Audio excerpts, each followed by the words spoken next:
Days of Our Lives. Dragged down together, Phillip and Salem in the town of Salem, heartbreak, betrayal, and long-held grudges often shape the course of fate. But few stories have felt as personal, as painful, and as dramatic as the one now unfolding between Xander Kiriakis and Phillip Kiriakis. These two men, linked by blood, history, and now violence, are on a collision course that could destroy them both. What began as a heated confrontation has escalated into a legal and emotional battle, one that has rocked the Kiriakis family to its core. And at the center of it all stands a mother's rage, a lover's betrayal, and the desperate search for justice. A brutal night in Salem. The events of that fateful night remain murky, clouded by confusion, fury, and blood. What is clear is this: Xander and Phillip had a confrontation, one that ended with Phillip unconscious and possibly near death.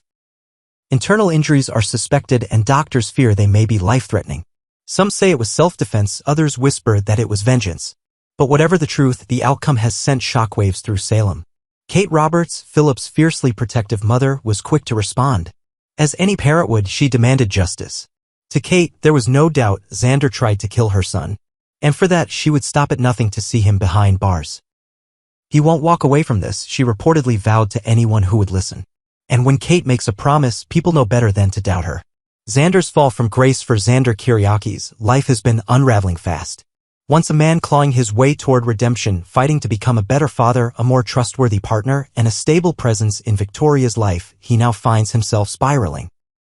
After a brutal emotional betrayal by Sarah, the woman he still loved, Xander was left hollow and broken. On his final day in Salem, he packed his bags with a heavy heart. But before he left, he delivered a parting blow, not physical, but emotional. To Sarah, he said the most painful words he could muster, that Victoria, their daughter, was the only thing he cared about now. And then, just like that, he was gone. But Salem wasn't quite finished with Xander yet. Maggie's quiet threat back at the Kiriakis mansion. Maggie Kiriakis had watched her family crumble from within. As Sarah's aunt and a woman of deep conviction, she had her own loyalties to uphold. When she told Xander she would do whatever it takes to protect her niece, her words were ice-cold and deliberate. Xander, stunned, could only stare. Was she warning him? Threatening him? He didn't have long to ponder. The next time we saw him, he was at the hospital. Jada Hunter appeared, badge and all, placing Xander under arrest for the brutal assault of Phillip. Onlookers stood in stunned silence. Dr. Kayla Johnson and Brady Black watched solemnly as the cuffs were locked. Xander didn't resist. Maybe he was too tired. Maybe he knew this was coming. But what about Phillip? Phillip may have been the victim in this violent scene, but his hands are far from clean. As fans of Days of Our Lives know, he has long been involved in a web of deceit and criminal activity, often spurred on by none other than Vivian Alamain. Fraud, forgery, perjury. If Salem law enforcement were to dig just a little deeper, they'd find enough to send Phillip straight to Statesville prison. And Xander knows it. So as he was led away, perhaps Xander wasn't just surrendering, perhaps he was playing his ace.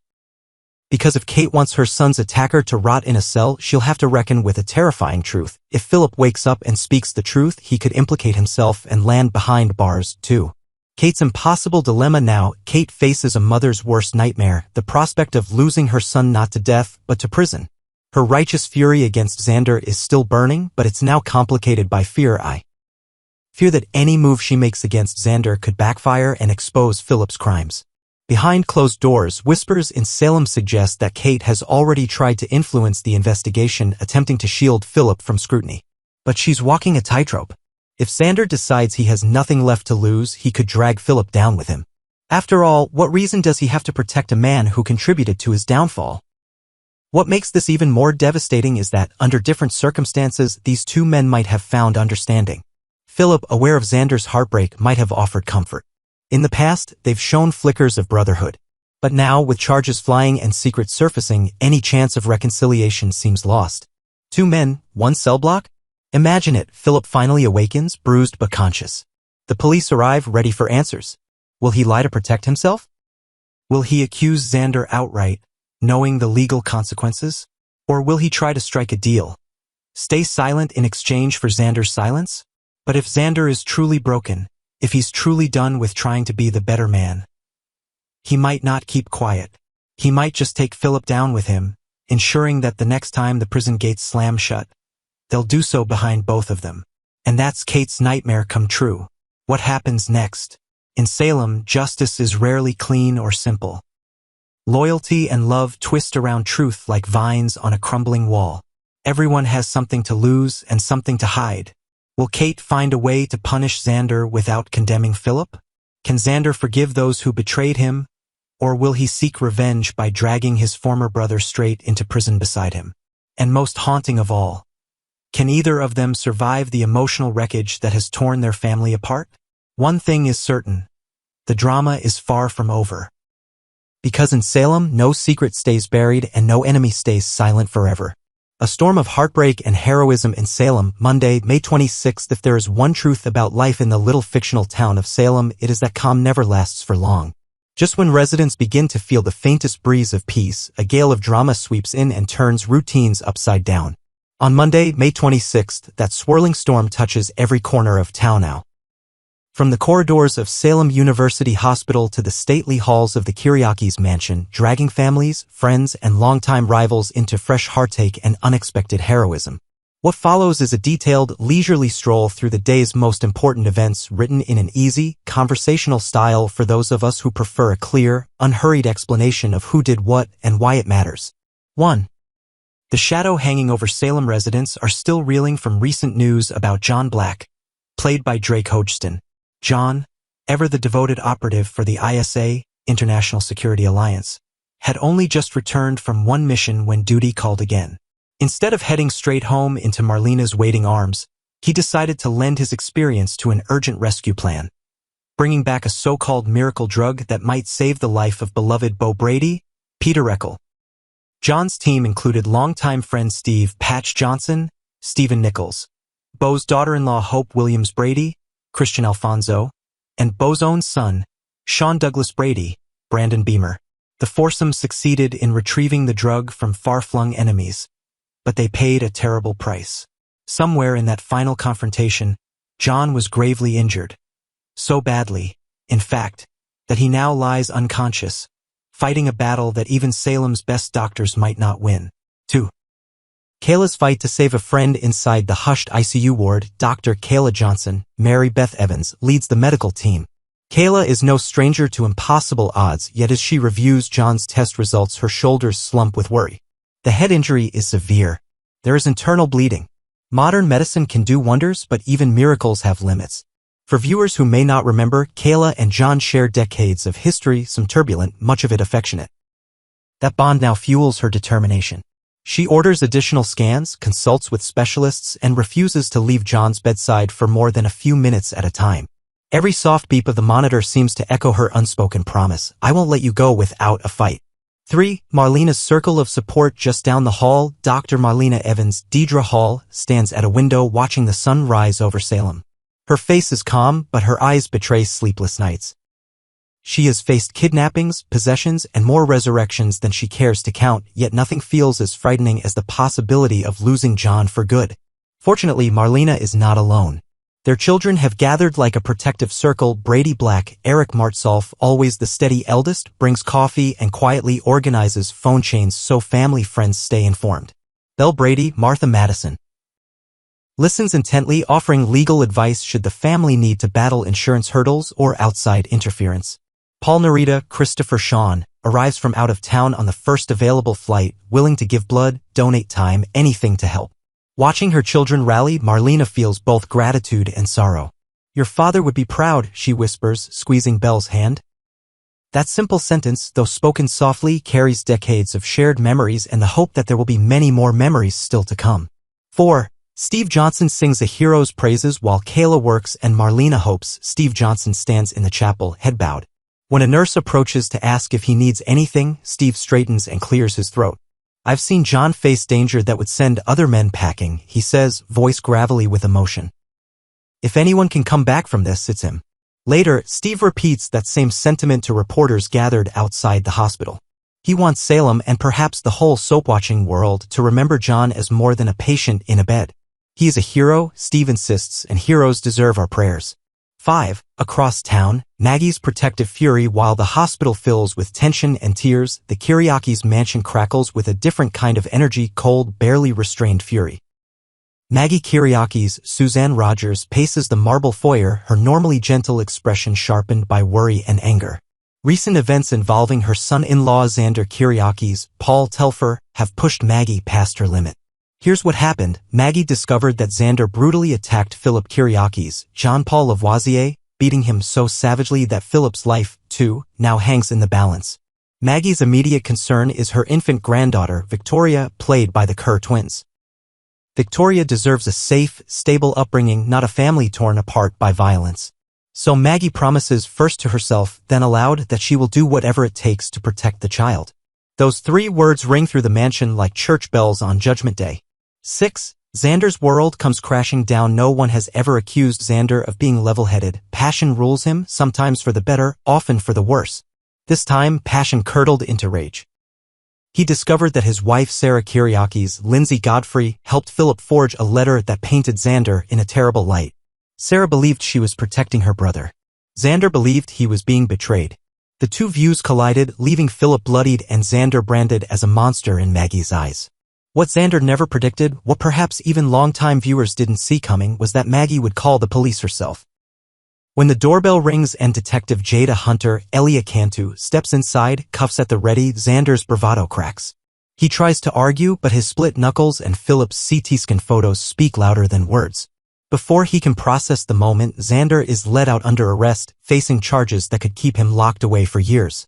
7. Sarah's double-edged heartbreak. Back at the hospital, Sarah trades her blood-soaked family drama for the sanitized chaos of the emergency room. She buries herself in charts and lab results, hoping that if she clocks enough hours she can outrun the ache in her chest. Her marriage seems irreparably damaged. Her relationship with her big brother hovers between life and death. And her Aunt Maggie, once a source of comfort, now sees Sarah's husband as a threat to be neutralized. At one point, Sarah stands outside Phillip's room, watching the ventilator rise and fall with mechanical precision. She quietly confesses to a colleague, "I don't know who I'm angrier at, Xander for losing control, or myself for trusting Phillip's plan." The colleague offers a sympathetic pat on the shoulder and reminds Sarah that blame rarely heals wounds. Still, Sarah's question hangs in the air, as persistent as the buzz of fluorescent lights. Irony, regret, and the long road to forgiveness. Soap opera veterans know that Salem specializes in cruel ironies, and Monday's episode delivers another bitter dose. Xander's violent response, intended to defend his own reputation, ends up proving Sarah's worst fears about him. He wanted to show that he was wrongfully maligned. Instead, he demonstrated exactly why people doubt his temper. Now each character faces a dawn of reckoning. Maggie must decide whether pressing full charges against Xander serves justice, or simply shatters her own family even further. Sarah teeters between anger and love, perhaps still hoping that the man she once married can rise above his demons. Xander, sitting alone in a holding cell, must confront the possibility that he has lost not only his freedom but the very people he has tried, however clumsily, to love. 9. Salem University Hospital. 2 beds, 1 battle. If you stroll through the hospital's 4th-floor corridor, you'll pass 2 critical care rooms glowing behind tinted glass. Room 417 houses John Black. Inside, Kayla hovers, adjusting drips and murmuring encouragement. John's face is pale, but every so often his hand twitches, a tiny motion that sends hope skittering through Marlena's chest. Room 419 holds Phillip Kiriakis.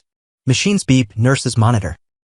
At times Maggie stands outside, pressing fingertips to the window as though willing Phillip to wake.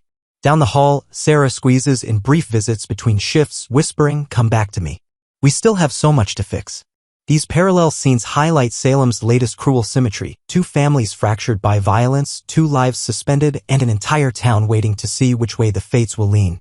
10. Steve's call for unity. Late in the evening, Steve gathers the exhausted family members in a small waiting lounge. His voice is steady but urgent. "Listen, folks, we can't change what happened out in that field." He means the mission for Bo. "And we can't rewrite the punches Xander threw. But we can decide how we treat each other now." He suggests a prayer circle. Some kneel, others clasp hands while standing. Even those who do not normally pray close their eyes in respectful silence. For a brief, rare moment, Salem's warring hearts find common rhythm. Whether that unity will last beyond the waiting room remains to be seen, but the gesture plants a seed of hope. 11. What tomorrow might bring, will John wake up? Modern TV writers love a dramatic cliffhanger, and so far the doctors remain unsure. A slight improvement in intracranial pressure offers cautious optimism, but no guarantees. Will Phillip survive? And if he does, will he press charges or seek forgiveness? His relationship with Xander is complicated, layered with past grievances and fleeting alliances. Will Maggie soften? Her maternal instinct to protect Victoria is unshakable, yet her heart also knows the pain of family torn apart by vengeance. She may soon face a choice between justice and mercy. And what if Sarah and Xander? Can two people so thoroughly wounded by betrayal find a way back? Stranger reconciliations have happened in Salem, but trust, once shattered, takes time to rebuild. Final thoughts for longtime viewers, for those of us who have watched days of our lives since the days when televisions clicked from channel to channel. Monday's episode is a reminder of why the show endures. It is less about sensational twists, though there are plenty, and more about timeless themes. Love tested by adversity, families redefining loyalty, and ordinary people discovering reservoirs of courage when life overwhelms them. So brew a fresh cup of tea, settle into your favorite armchair, and get ready. The saga that began on May 26th is only the opening chapter in what promises to be another unforgettable Salem story. One that will challenge every character's capacity for forgiveness and reshape the bonds that hold them together. Stay tuned, stay hopeful, and remember, in Salem, even the darkest night can give way to the brightest dawn.